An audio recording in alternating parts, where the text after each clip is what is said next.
ভাই এখানে আপনি হালিম কতদিন থেকে বিক্রি করছেন? এখানে ইনস্ট্যান্ট 4 বছর। 4 বছর থেকে বিক্রি করছেন। এর আগে কোথাও বিক্রি করেছেন? আমার এই ব্যবসা শুরু 2017 সাল থেকে, আর এই জায়গাটাতে হচ্ছে 4 বছর। আমি আজকে এসেছি রাজশাহী সাহেব বাজার বড় মসজিদের এখানে। ডালিম দাও, দুই হাত ডালিম দাও ওখানে। হ্যালো বন্ধুরা, আসসালামু আলাইকুম। আশা করি আপনারা সবাই ভালো আছেন, আমিও ভালো আছি। আমি আজকে এসেছি রাজশাহী সাহেব বাজার বড় মসজিদের এখানে। বড় মসজিদের এখানে এসেছি ইরানি হালিম বাজার। এখানে আজকে ইরানি হালিম বাজারের হালিম খাবো। তো দেখবো এখানে হালিমটা কেমন, আর এখানে কি কি পাওয়া যায় এবং দাম কেমন।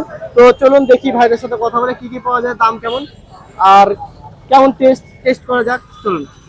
ডালিম দাও, দুই হাত ডালিম দাও ওখানে। আসসালামু আলাইকুম ভাই। ওয়ালাইকুম আসসালাম ব্রো, আপনার বলেন। নাম কি ভাইয়া?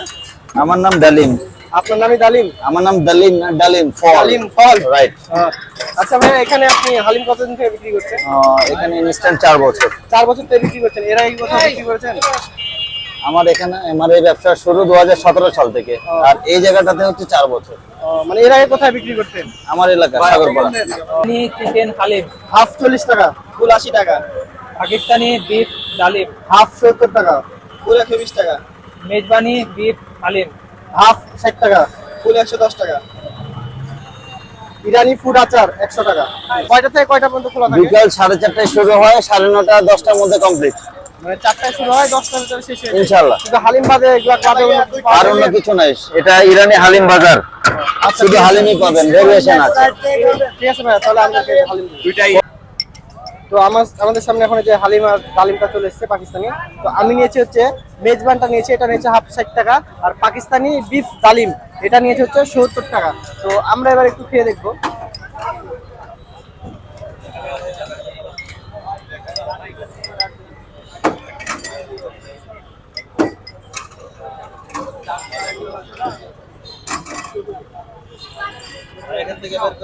এখানে খাওয়ার মজাটা হলো, প্রথমে যে মুখে দিলাম উপরে লেবুর টক আছে, টক ফ্লেভারটা আসছে।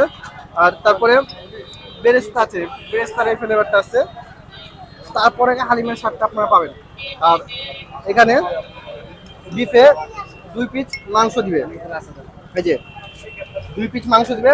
আর পাকিস্তানিরাতে বিফটা সুন্দর করে ব্লেন্ড করে এর সাথে অ্যাটাচ করে দেয়। তো শিফাত, তোমার কেমন লাগছে খেতে?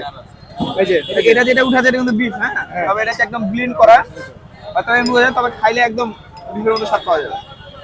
তবে তুলনামূলক নরমাল বিফের চাইতে এটা যেটা ব্লেন্ড করা বিফ, এটা বেশি ভালো লাগছে কাজে। ভালো লাগছে, কারণ পরে বিফ আলাদা চাবাইতে হয় পরে। মেজবানটাও ভালো লাগছে। প্রথমে যে বললাম যে প্রথমে যখন মুখে দিলাম টক ফ্লেভার, তারপরে বেরেস্তার একটা ফ্লেভার, সেটার জন্য আরো বেশি ভালো লাগছে। তো আজকের মতন এই পর্যন্তই। ভিডিওটা ভালো লাগলে লাইক, কমেন্ট, শেয়ার এবং সাবস্ক্রাইব করে পাশে থাকবেন। ধন্যবাদ সবাইকে।